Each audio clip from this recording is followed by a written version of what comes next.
Dans le prochain mandat, on va être capable de construire 2600 places. C'était en 2018. La CAQ promettait 2600 chambres dans de belles maisons des aînés d'ici 2022. Nous voilà 5 ans plus tard. Seulement 1300 chambres sont prêtes à accueillir des personnes âgées et à peine 240 d'entre elles sont occupées. Pour moi, c'est des situations qui sont inacceptables.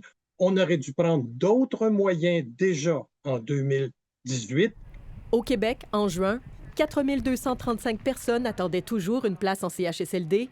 Sur les 17 maisons des aînés finalisées, seules 4 d'entre elles accueillent des usagers, soit à Rivière-du-Loup, à Lévis, à Sherbrooke et à Black Lake, dans le secteur de Thetford Mines.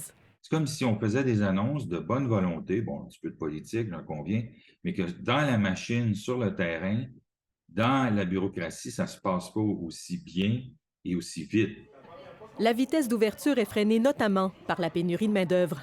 Et que le gouvernement n'ait pas pensé à ça, n'ait pas planifié ça, c'est un fiasco absolument monumental. Il manque de personnel parce que les conditions ne sont pas bonnes, mais en plus, le gouvernement pousse le personnel vers le privé.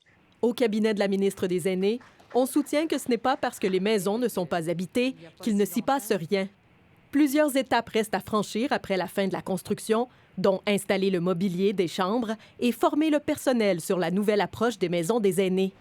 Devant les retards de construction, l'explosion des coûts, le manque de main-d'œuvre, l'opposition demande à la CAQ de rectifier le tir.